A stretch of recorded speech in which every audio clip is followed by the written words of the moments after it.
kabajamtoota daawwattoota keenya kam jirtu bakka jirtan maratti nagaaf jaalalli keenya isin haa ga'u jechaa yeroo hundaa awwiidhaan sa'a kanatti OBN sagalee uummataa irratti kan eeggattan yeroo jaalalaa keenya jalqabeetiidha kan jiru. Yeroo jaalalaa keenya har'aatiinis keessummaa qabanneetiidha kan jirru. Torban darbe keessaa jaalala armee irratti xiyyeeffachuudhaan jaalala haadhaatiin keessummaa keenya isin biraan geenyeetiidha kan turre. Ammas namoonni bakka garaagaraa teessanii yeroo jaalalaa irratti muuxannoo fi mudannoo keessan nu qooduu barbaadan akkasumas maatii keessan galateeffachuu jaalala abbaa haadhaa obboleessa keessanii ibsachuu kanneen barbaadan 8331 irratti yaajaa jettanii barreessuudhaan affeeramaa qophii keenyaa ta'uu ni dandeessu. Qophicha kan isin biraan ga'an mooneet beeksisaatii kallattiidha waggumaan gara keessummaa keenya yeroo guyyaa har'aatti kan isin dabarsinu ta'a. Turtiin keessan nu wajjiniin haa ta'u. Anaa dhufu baga nagaa dhufte. Baga nagaa dhufte. Daawwattoota keenya faana wal bari. Bisa Yoonaas jedhama. Kan inni alatti godina Wallagga Lixaa aanaa Qondaala ganda Kaabbachee Shaggaa Kaabbachee jedhama. Mee maaltu sirra ga'e miidhama milkaa'ina namoo jechuun isaanii nool daawwattoonni keenya mee maaltu sirra ga'e? Ani yeroo darbee waggoota muraasa darban keessatti mucaa taate tokko wajjin jaalalaa walitti dhufeetan ture. Jaalalaa walitti dhufne haala jaalalaa keessatti dhiibbaa tokko tokkoon yeroo keenya utuu hin gahin dura akka walitti dhufnu ta'e. Walitti erga dhufnee booddee sana keessatti miidhaa qaqqabe miidhaa gurguddaatu jira. Miidhaa sana keessatti garuu deemsa keessaa mucaa kanaa wajjin jaalaluma kana keessa bifaatti wal fuudhuutiin walitti dhufne. Jaalala keessa akka galtan akka walitti dhuftan kan godhe maatiidha moo ufuma keessanii waliin jaalalaan walumaan turtan? Anaaf mucaan kun amantiin keenya adda addadha. Amantiin keenya tokko miti. Isheen amantii biraa hordofti, ana amantii biraan hordofa. Sana booddee gaa'ila keenya irratti illee rakkoo guddaa akka inni qabu nan beeka. Gaa'ilaaf miti dura garuu xiyyeeffannoon keenya jechuudha. Sana booddee maatiinis ta'ee namoonni naannoo isaaniis dhaga'anii hubatan wanta kana ani jireenya gara baadiyyaa kana keessaa fedhiisa waan hin qabnee fi booriftaan gara katamaa guddaatti ol guddachuuf fedha guddaan qaban ture. Sana waan wal qabatu mucaan natti dhiyaachuu jalqabdee fedhiin ishee ana wajjin rileeshinii uumtee warroota dhiibbaa tokko tokko nurratti uuman lafa laalchisuuf karoora isheedha. Sana booddee kana jechuun tokko amantii keessa gargar waan tureef namoonni naannoo sanas ayyamamoon turre maatiin ishiis ayyamamoon turre xiiqii kana ittaniiti isin lammanuuttu jaalala keessa galtanii jechuudha. Anamma xiiqii sanas amma yoo booriftaan rakkoo qaba jedhee waan yaaduu fi xiiqii sanas baay'ee isaas keessa galuun barbaanne garuu nama si jaallatee immoo an kana nan godha jecha beekoti farmee kotii irra darbee kan obbolaa kotii hundi isaa lafatti dhiisee sin filadha nama sin jedhe tokko maal gochuu dandeessa? Okay jedheen yaada kana nan fudhadhe. Sana booddee turtii yeroo muraasa booda akkuma isaatti jireenya bu'aa bayii keessa dabarree hin jiraanne deemsa keessaa as gara magaalaa Finfinneetti galle. Achitti gallee erga jennee booddee ani hojii dhuunfaan hojjedha. Isheen barnoota baratti tuma jettu barnoota erga xumurtee booda gara biyya alaan deemaa kan jedhu naa kaaste. Gara biyya arabaan deemaa itti gaafa naa kaasteettu maaliif asitti dalagannee jiraachuu wayyuu kan jedhuun kaasee fi wayyuu kan jedhu gaafa naa kaaste namoota tokko tokko gaafa mariisisee jedhu obboleessi ishee nu wajjin jiraata.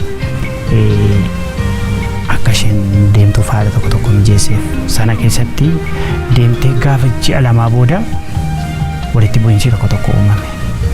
Sooshaal miidiyaa dhuunfaa isheetti irratti waan tokko tokko mucaa wayii tokko hojii walii babarreessu sana nan hordofeen bira gahaa hordofee gaafa bira ga'eedu na kaaduu yaalti. Ani garuu nan arga. Tuma jennu sana keessatti walitti bu'iinsi keenya baay'ee bal'atee akka gargar baanu ta'e. Sana booddee akka gargar bahuuf hin kaayeffanne garuu xiyyeeffannoon jiru akka koomentii karaa koomentii kana tapha tokko tokko ijoollee wajjin guruuppii uumanii ijoolleen durbaa gara biraas keessa jiru. Isheenis keessatti ijoolleen dhiiraas baay'inaan keessa jiru. Ijoollee gara Sudaanii jiraatan kana baay'ee ijoollee durbaatiin taphatu. Ijoollee durbaa biyya arabaa jiranii jechuudha. Sana booddee nan hordofee gurbaachas nan qunname ishees dhowwuu yaale hin dadhaban. Na goomsuuf yaalte goomfamuuf hin dandeenye hordofeen qabaa dhugaa jiru itti agarsiisaa iskiriinshuutiin godhaa itti deebiseen itti agarsiisaa jechuudha. Sana keessatti dhugaa jiru waan hin baree fi dhiibbaa gurguddaatu nurratti ta'e bakka ijoolleen kaleessa dheengaddaa mucaa kanaa wajjinii akka nuyi waliin jaallanne akka nuyi waliin hin turre fedha kan qabanii dhiibbaa gidduu galan dhiibbaa gurguddaa nurratti uumanii jechuudha. Gara magaalaatti erga dhuftee illee situ gargaaramoo maatii isheetu gargaaramoo akkam ture san keessa adeemsa sana meenaa kaasi. Guyyaa gaafa jaalalaan anaaf mucaan kun walitti taasofnee walitti dhiyaanneetii kaasanii maatiin isaantima tokko irratti baasanii hin beekan. Maaliif ree mucaan kun jecha isaanii diddee isaaniin jibbitee anaan na filatte erga isheen anaan na filatte isaan biratti illee yeroo itti gargaaree jira. Utuu isaan hin beekin jechuudha. Isaanii alatti immoo eega gara kootti dhuftee booddees yeroo baay'een deeggaree iddoo guddaan ga'uu fi maaliif bifa hin likkiti wanta ta'eef ofii keetii illee waan nyaattu yookaas waan uffattu waan dhudhu dhabda malee isaati nama si jaallate situ naaf ta'a maatii korra nama siin jedhee tokko akkam gootare sana booddee mucaa kana yeroo sanaa kaasee yoo xiqqaate bara 2007 kaasanii deeggarsa maatii hin qabdu. Bara 2007 ana birattis ta'ee ana biratti ndaa'um baay'ee isaa waliin hin jiraanne jechuun hin danda'ama. Maaliif ree as jajjabaataa dhufe hamma tokko jechuudha. Turtii ji'a 2-3 hin caalle keessatti illee jijjiirama tokko waanuma agarsiise natti fakkaata. Nan kutadheen ka'e dura garuu sammuun koo jechuudha dalaguu dide nyaanni nyaadhullee naan ta'u irra guddaa wanti na aarsee kanan dhiisii koo maatiin koo illee gargaarsa narra barbaadu turan. Maatii koo keessa ani ijoollee gara dhumaadha. Ijoollee gara dhumaa keessa ammoo kanumti amma tokko jajjabaadheema gara katamaallee tillee galee hojii tokko hojjedhee of jijjiiruuf yaale ana qofadha. Kanaaf maatiin koo iji isaanii irra jira anarra jira jechuudha. Ani garuu waan maatiin koo narraa eegan dhiiseen ittiin dursa isheef laadhe. Maaliif boriftaan mucaa kanaa wajjin tokko taanee walitti hafna ta'ee jennaan maatii keenya miti biyyaafuu ta'uu dandeenya wanta jedhu sammuu amansiiseetanii jechuudha. Yeroo jaarsummaa sana keessatti jaarsummaa sana raawwatame bakka hafuudhu jetteetti. Ishin barbaadu hafuudhu jettee asitti kutatteetti. Hafuudhu jetteetti. Karaa biraarra garuu wanti dubbatamu waan biraadha. Sana alatti. Haasaa dhugaan achirraa isheerraa dhufaa fi eessarraa akka dhufaan hin beeku. Kallattiidhaan bilbilaan waliin argitanii amma ishee itti bilbilte amma namni siin gidduu seenu akkatti fi ishee waliin hin jiraanne gochuudhaaf namni waan barbaade gochuu danda'a. Namni si barbaadus namni ishee barbaadus giruuppii yookiin garee sana keessa jiraachuu malaan. Ati garuu ishee faana bilbilaan si barbaaddiif si barbaaddu lola si gidduutti uumame miidhaa sirra ga'e ishee faana haasoftee furuudhaaf yaaliin goone. Miidhuma hawaasaa qofaan wal argitu moo bilbilaan qabdu isheen? Dura yaaleera. Dura yaalee intini simii intini kana fayyadamti. Simii daayirektii tun taane waayifaa fayyadamti. Sanaan karaa wantini simii hin qabdu. Bilbila saraaratti wal quunnamtan hin qabdanii acha deemte miidiyaa hawaasaatiin wal quunnamuu eegalta. Gubbaa kaasee hamma gadiittu sooshaal miidiyaa siin fayyadamtu marriyyuu ankoos ana biraas bilookii ishee biraa bilookii. Banee waan tokko gaaffii tokko waan nan gaafadha ta'ee ishee biraa bilookii. Kanaafuu argachuu hin danda'u. Carraan ati qabdu garee sana keessatti ishee argachuudha. Waan garaa keessanis achumatti garee sana keessatti isaan hin argadhu. Maaliif nan gashanka? Adda abaanuu kana booda jiruu mataa kee jiraadhu siin jette. Jecha kana irraa dhagee barreeffamaan buufadhe iskiriinshuutiin godhadhe sanaan booddee seef ragaan kaadhe bakka. Sanaan booddee gara mana murtii deemee naasofsiise adeemsa tokko natti hima. Sanaan booddee iyyata akkachii galuun godhe. Mana murtii jechuudha. Maaliif rakkoo tokko akkasii hin kaasne. Sana booddee gaa'ila mataa kootee kan gaggeeffadhu murteeffadhe jechuudha ofii kooti. Mucaa ishee nama wajjin gaa'ila gaggeeffadhee jiru gara tumaan mintiin jedhuun bilbila ishee argadhe. Mucaa kana hin beeku ijaanis argee hin beeku kan eenyu akkasiin taates hin beeku eenyummaas hin beeku garuu aanaa keenya dhaan jedhamu aanaa qondaalaa aanaa keenya keessadha jennaan bakka murteeffadhee mucaa kanatti nan bilbilee wajjin naasee mana mari'adhanaa jettee adeemsuma jaalalaa keessatti haaluma tokkoon amansiise dhugaa jiru garuu hin dhoksine. Isa waaqayyoo keessa koo argu har'a mucaa kana akka wanta ani deemee ijoollee shamarranii irratti gifii hojjedhutti namoonni kaasan jiru. Maatii isheellee kan mataa dhukkubsan jiru. Ani garuu mucaa kana jechuudha dhugaa jiru hunda isaan kaase. dhugaa jiru hunda kaaseefin mucaa kana wajjin akka walitti dhufnu ta'e akka carraa ta'e nannaqee suura ishee miidiyaan hin jiru suura ishee kan na ergite suura ishee ilaaletti gammadu suura koo kan ergee fi naaf taata jettee kan natti gammadu. Sagalumaan wal barree. Sagalee wal barree fedha heerumaas hin qabdu isheen maaliif barumsa irra jirti waan ta'eef ijoollee maatii isheetiif hangafadha. Maatiin ishee baay'ee jaallatu akka isheen barnoota barattee jaallatu ani garuu akka carraa ta'e guyyaa tokko nan deeme gara iddoo dhaloota tokko sana dhagee mucaa kanaa daqiiqaan naqee keessatti mucaa sana argachuu hin dandeenye sana booddee haala tokko haala hojii tokko sachi keessaa ilaalee waan jedhee ba'uuf iddoo hin jedhetti mucaa kanaa hojii wal arge sana booddee mucaan kun xiqqoo ishee anis jaalladheera isheen inni jaallatetti natti fakkaata gaa. Amma immoo situ jaalate. Amma immoo situ jaalate. Bakka isheen inni jaallatte ani inni jaalladhe aanadha mucaan sii dawwalaa ture aanadha eebbisaa namni jedhamu aanadhaan jedhani mana warra isaanii dhaqee kara naxiriin waamee dubbise warri isaanii mana hin jiran ganama wayii sana booddee mucaan kun dhugaa jiru kanaan dura dhoksine jechuudha.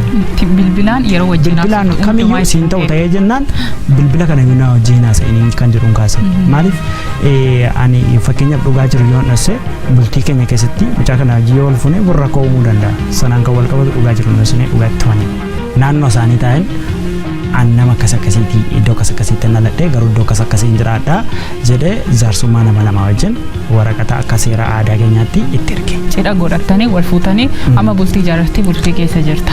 Mee amma akkamire ati bultii keessa galte ishiin maalirra jirti ati immoo as keessatti immoo mee maaltu sirra ga'eeme inni ijoon kun narra ga'eera ka jettu yoo jiraate kaasime. As keessatti dhiibbaan tokko kan jiru akka nama tokkootti akka obboleessa tokkootti akka abbaa manaa isheetitti yookaas immoo akka jaalallee isheetitti illee miidhameera.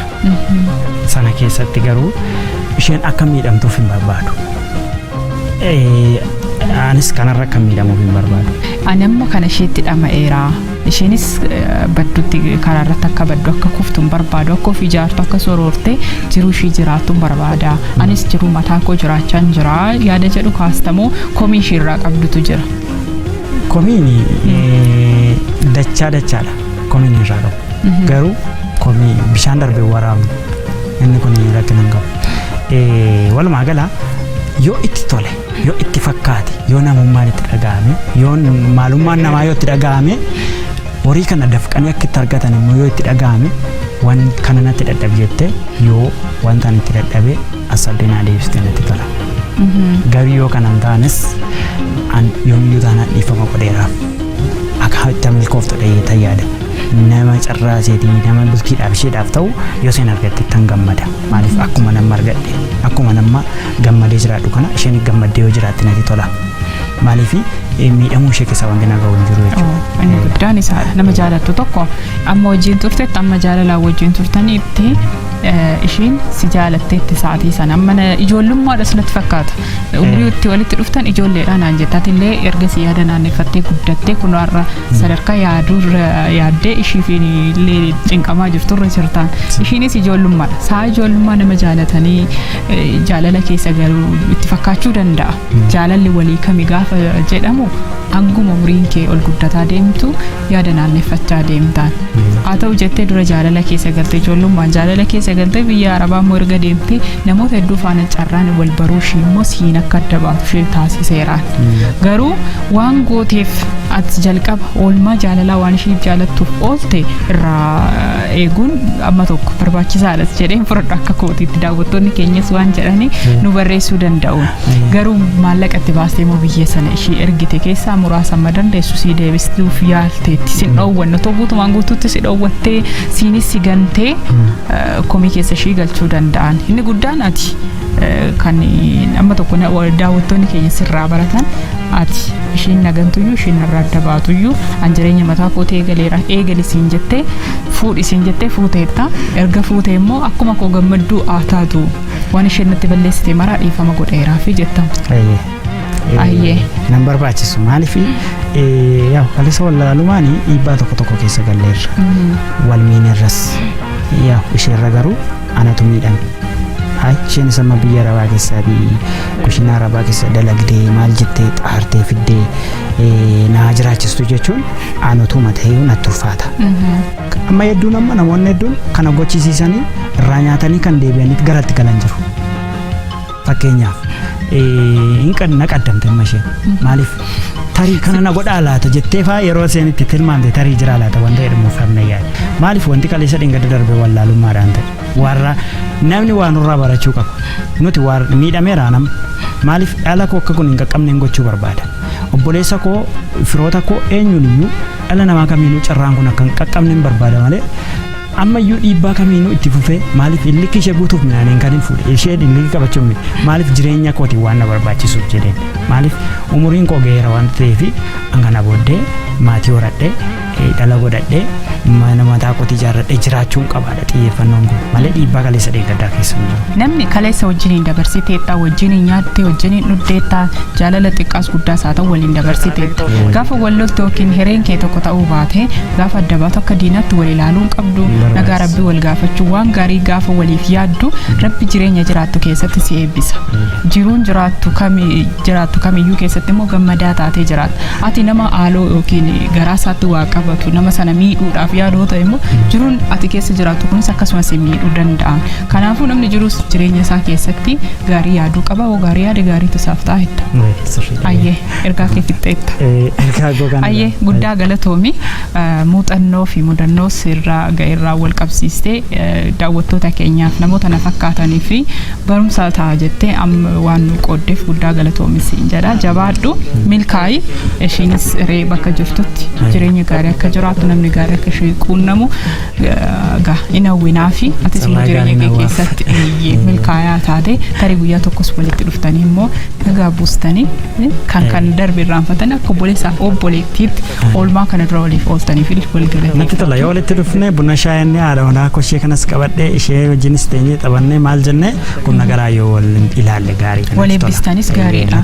Ayyee galatoomii ulfaadhuun siin jedha milkaa'illee siin jedha. Galatoomaattis carraa kan argachuu qaba.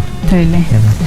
kabajamtoota daawwattoota keenya bakka garaagaraa teessanii kan hordofaatiin turtan yeroo jaalalaa keenya har'aatiin egaa miidhamaanis wal qabatee dhuma irratti immoo gadhiifama godheetiidha kan inni jiru seenaa saarraa waa barattanii dubattaniitti jedhee abdiin qaba kanneen mudannoo isaa wal fakkaatu akkasumas jiru jireenya keessan keessatti bu'aa bayii hedduu jaalalaan dabarsitanii miidhamtanii miidhama keessan saniifis immoo furmaata barbaadan kanneen maatii keessan abbaa haadha obboleessa keessan hiriyaa keessan namoota oolmaa isiniif oole galateeffachuu kanneen barbaadan akkasumas namoota umurii dheeraa wajjin jiraatan milkaa'inaan arrii waliin filattanii jireenya nuti jiraannee ijoollota amma jiraniif dhaloota amma jiraniif barumsa ni ta'a fakkeenya ni ta'a kanneen jettan 8331 irratti yaajaa jettanii maqaa keessan barreessuun yeroo jaalalaa keenya irratti affeeramuu ni dandeessu warra yaada keessan immoo nu barreessuu barbaadan 8331 irrattidha kan nu barreessitanii namoonni hedduu